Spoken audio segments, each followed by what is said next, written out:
Scientists have come up with many reasons for spirit sightings, ranging from the physical, low-frequency sounds, magnetic fields, thermal patterns, to the psychological or suggestibility, fear of mortality.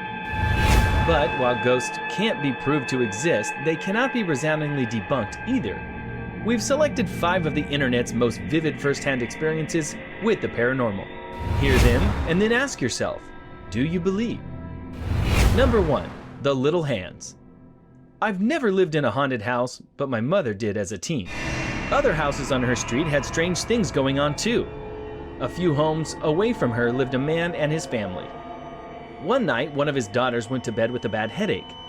The next day, she was dead. She'd passed away from an aneurysm. After the funeral, the family went away to get their minds off the tragedy. And the father asked my uncle, my mom's brother, to check on their pets. My mom and dad, they were dating then, went with my uncle. My mother had heard there was a grand piano and she wanted to play it. And my dad was studying to be a veterinarian. After entering the house, my uncle and my father headed to the basement to see the animals, and my mother went to the piano on the ground floor. She was playing it when she felt something brush her ankles. She thought a cat must have left the basement and walked past her. She kept playing, and she felt it again. She looked under the piano and saw nothing. When she started again, she felt hands clasp her legs and grabbed them tightly. She dashed to the basement door, called my uncle and father, and waited for them. When they all walked outside, my uncle could tell my mom was rattled and asked what was wrong. She told him what had happened, and he turned white. He told her the daughter who died used to play a game with her father. When he'd play the piano, she'd crawl underneath, grab his ankles, and push his feet up and down on the pedals. Number 2. The Unseen Patient. The ambulance company that I used to work for had a haunted ambulance, Rig 12. A lot of EMTs had stories about it, but I never put much stock in paranormal stuff. That is, until I had my own experience with Rig 12. My partner and I were working in a rural community at 3 a.m., and it was pitch dark and completely quiet. We were both dozing. I was in the driver's seat, and she was in the passenger seat. I woke up to a muffled voice, and I thought my partner was talking. I told her I was trying to sleep and closed my eyes. I distinctly heard a male voice say, "Oh my God, am I dying?" followed by a few seconds of heavy breathing. My partner and I sat up and looked back into the patient compartment, where it sounded like the voice had come from. Things were quiet for a couple seconds, and then we heard the click of an oxygen bottle regulator and a hiss, as if it was leaking. I turned on the lights, and we ran out of the rig. I thought a transient might have climbed in while we were asleep, so we opened the rear doors. No one was there. I checked the oxygen bottles, neither was opened. We didn't sleep much after that. Number 3, the IMPISH ghost. My neighbor Diane and I had a playful poltergeist for years, and we called it Billy. I'd come home and find something put in a weird place, milk in a cupboard, toilet paper in the fridge, laundry detergent in the bathtub. Diane once called to ask if Billy had been around because she couldn't find a gallon of milk. We finally found it outside on her back steps. And sugar, darn sugar. Every morning my sugar bowl was empty. When I had enough, I'd point to Diane's home and yell, "Go see Diane!" Within 5 minutes, I'd get a call from her, and she'd say, "Thanks a lot," because he'd gone and pulled shenanigans at her place. This occurred for the entire 2 years we lived there. No one believed us, not even our husbands. My mother thought someone was stealing from us when we were sleeping or out of the house. My sister believed something was going on, but didn't know what. I still can't explain any of it. Number 4, the EERIE attic. It seems so cliche to start by saying I don't believe in ghosts, but however, that's where I'm coming from. A few years ago, I moved into a 1-bedroom apartment in Melbourne, Australia. It was my first time living on my own. The apartment block had been built in the 1930s. I'd been there for a few months when I came home from work one day and went into the bathroom. I saw something strange. The wooden board covering a hole in the ceiling that led to a small attic space lay broken in 2 pieces on the ground. I examined the broken pieces.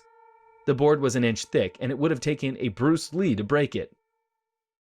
I thought the landlord had sent someone to work on the attic. I was frozen stiff with fear. I thought someone is up there for sure. I emailed pictures to the landlord asking if anyone had been up there. with an undertone of annoyance since she hadn't warned me. Her reply read, "Please call me as soon as you're able to." I called, and she explained that her last 2 tenants had said the same thing happened. She promised to replace the board, and she did. A month later, I woke up one night around 4 a.m. I had so many goosebumps. It felt like someone was rubbing his or her hands on me. Everything was silent, but then I heard this sound coming from above my bed. It was a dragging sound, like someone pulling a sack of potatoes. I was frozen stiff with fear. I thought, someone's up there for sure. There's no way an animal could make that sound. After 5 minutes, I managed to work up the courage to turn on the light and walk to the bathroom. I was armed with a cricket bat. When I looked, I saw that the new board covering the hole was broken in 2. I felt sick. The dragging sound had stopped, but I heard something else, whispering. The sound was clear and coming from the attic. It sounded like children's voices, and I could hear one sentence repeated over and over. "It's your turn. It's your turn." I switched on every light in the apartment to make things feel normal. It was 5 a.m. and dark outside. I watched TV to try to unwind. Then a fuse blew. My pet budgie, Dexter, whom I kept in the kitchen, usually never made a sound at night, but he started squawking like he was being strangled. I never heard him make those sorts of noises. He was screaming. I grabbed my car keys, ran out, sat in my car, and waited there until the sun came up. When I saw people walking their dogs, this comforted me enough to go back in. The front door was open, but I thought I hadn't closed it when I ran out. I went to the kitchen to check on Dexter, and he wasn't in his cage. I felt sick again. All my windows were closed, so I looked everywhere inside. When I walked to the bathroom, I heard splashing. Dexter was half drowned in the toilet. I took him out, washed him, and dried him. I was so confused. At 8 a.m., I called the landlord and gave her the watered-down version of the night. "Oh, wow, you heard the whispering too?" she said. I stayed in that apartment for another 18 months. I heard the whispering on a few occasions, and twice the board covering the hole in the ceiling moved. Although I live somewhere else, the landlord recently called. She said that her new tenants had begged to speak with me about some of the stuff that had been going on in there. Forget it. It's their problem now. Number 5, the boy with no eyes. One night when I was 10, I was woken up by my bedroom door opening, followed by someone sitting on my bed. I felt my leg grazed and the bed sink under a person's weight. Thinking it was my mom, I opened my eyes to see an eyeless boy. He had black empty sockets, about my age, sitting on the foot of my bed. He extended his hand and in it was a little box. I was startled but reached out. He pulled back. I reached again and said, "Give it." Then I blinked, and when I reopened my eyes, he was gone. But the imprint of someone sitting on my bed was present. Fast forward 5 years, my girlfriend came over to do homework. After she finished, she took a nap while she waited for her parents. When they arrived, I tried waking her up. She opened her eyes suddenly, looking up at a corner where the wall met the ceiling. She pointed there and went back to sleep. I shook her again. She came to full consciousness, and I explained what she'd done. She said, "Up on the wall, I saw a little boy with no eyes. He was there in a Spider-Man pose, staring at me."